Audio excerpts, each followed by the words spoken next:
Hi, I'm Martha Beaudry with Boulevard Realty. Welcome to my home buyer video series. Today, we're going to talk about home equity. We're going to talk about what it is, why it's important, and how you can protect it. And if you just want a cheat sheet because you don't want to commit all this to memory, just send an email to the email address below and subject line home equity cheat sheet, and I'll send that to you right away. Okay, so here we are. Let's talk about home equity. I know you probably hear people talk about this all the time, home equity. I have home equity and I love home equity. Home equity is your friend.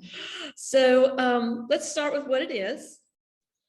Home equity is taking the home sale price of your property. Maybe you just want to know what your value is. You just send an email to your realtor or go online, see if you can find out what the value of your home is. And then you subtract your mortgage note, and whatever is left over is basically what your home equity is. And that's sort of like having money in the bank. Basically, when you sell your house and you pay off your note, whatever's left, that's your equity. And we'll talk about things that make equity go up. So equity is important for a lot of reasons. I mean, you can borrow against it. Like, for example, I refinanced my house and borrowed some of my home equity to pay off all my debt. And so now I'm just have my mortgage note, and that's about it. And that's a nice thing to be able to do. Maybe you want to do home improvement. Maybe you want a swimming pool, or you want to go to school, or you want to get a second home. So that's really nice that you can have the equity to borrow against. Maybe you want to use it on your next house. So you've built up equity and now you have a bigger down payment for your next house, and you can improve if you want to upgrade your house into a different home. Maybe you're starting a family. So that can be really useful too. Something to leave your heirs. I mean, there's nothing that says I love you more than being able to leave something behind to the people you care about. And equity in a home is nice. It's very nice. Or maybe you don't have any heirs.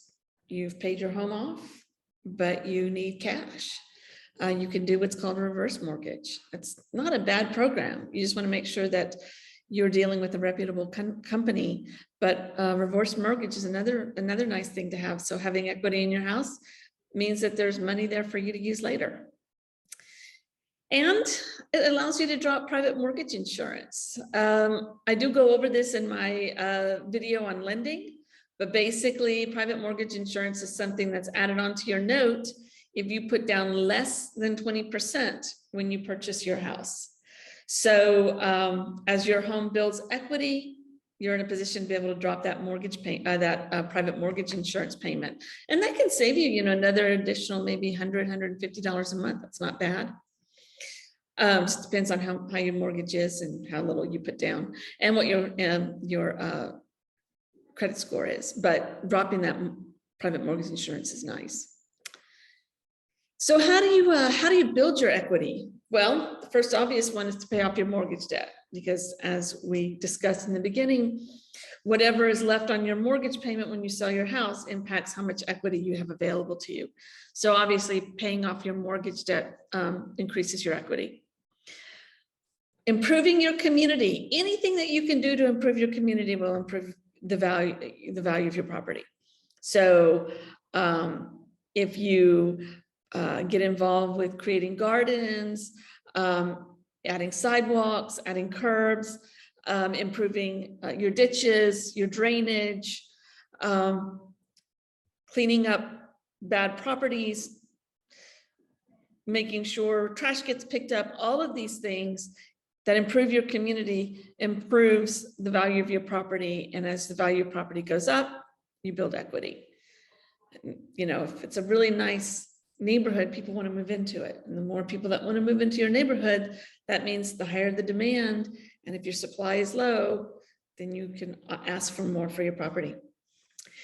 Improving your property, adding a deck, adding a swimming pool. If your property doesn't have a fence, add a fence. Now, do keep in mind that you do not necessarily get dollar for dollar what you put into your property. So if you spend $100,000 on a swimming pool, you may not actually get $100,000 added to the price of your house. But a deck you may end up spending, $4,000 for a new deck, but actually raise the value of your property by $10,000. So that's a possibility. Adding a fence, you may actually get more back for having a fence than what you put in for installing a fence. So you just have to, that really depends on what I would do. Honestly, if your goal is to improve your equity, call your realtor, tell your realtor what you're wanting to do before you do it.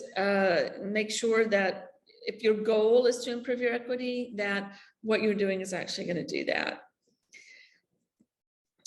Convert a garage into an apartment. Now you have an income producing aspect to your home. Now it may not improve the value of your property. I know that there's debate on this. You'd have to talk to a realtor about it, and a realtor will talk to an appraiser and just find out if a garage apartment improves that. But if the garage apartment is leased and is generating income, then you have added income from your property that you can apply towards your note. And now you're speeding up the paying off of your note and building your equity. Some people may be actually willing to pay more for a property that has an income producing garage apartment in it. So that's a really nice thing to have. If you don't mind converting a garage into an apartment and renting it out, that could be a really nice source of added income, and you can build your equity faster. So now the thing is protecting your equity. You've bought your house, you've been paying off your note, and you've been, doing all these things. You want to make sure you protect your equity. So the first thing is property taxes. If you're paying off money every year to pay off property taxes, even though you're building equity in your house, that does kind of eat into your profit. So you want to keep your property taxes as low as you can. Now, before you protest your taxes, it's very important. Contact your realtor. Find out what the current market value is of your property. Because if you go in and you protest your property value, and it turns out that your property is actually worth more than the city is charging for taxes, it kind of little maybe backfire on you a little bit. So you want to make sure before you protest your taxes that your property really is overpriced with the city. Contact your realtor, and your realtor can let you know exactly what the market value of your property is. Certain liens that can occur, if you have if you hire a general contractor to do work on your house and you don't pay them, they can put a lien on your property. Certain debt can be attached to your property. Taxes can be attached to your property as debt. So that means that if you've got liens on your property, when you go to sell it, those liens have to be cleared. So that money that you had between your mortgage note and the sale price of your house, that profit can go towards paying off those liens. So you don't want anything to be against your property. And some of those liens come with, interest that accumulates. So don't let there be any liens coming against your property. Deferred maintenance. This is a really big one. If you have something that needs to be repaired on your house and it's small right now, and if you can afford to pay to repair it now, do it. Because you are either going to pay for it today or you're going to pay for it later. And the longer that problem, persists, then the worse it can get and the more expensive it's going to get for you to repair. And, if you're going to sell your house and that repair shows up, then it might actually cost you more, because there's such a thing as an opportunity cost. Buyers save money to buy a house, to cover closing costs, and maybe also have a vacation. And, if they have now to dip into their vacation fund to repair things on the house in order to be able to move forward, then they're going to ask for more than just the cost of repairing that house, because now they can't go on vacation. So it's just better to just take care of it now while it's less expensive than allowing it to fester and get worse and then be more expensive when you go to sell. Insurance, you want to make sure you have adequate insurance on your house. And if you live in Houston, I'm telling you, you need flood insurance. Even if your lender tells you you're not required to have it, or if, you know, or if there's a realtor or somebody out there saying, oh, it never floods, you don't need to worry about insurance. I'm telling you, you need to worry about flood insurance. You need to have it. It's very important, and you want to protect your asset as much as you can.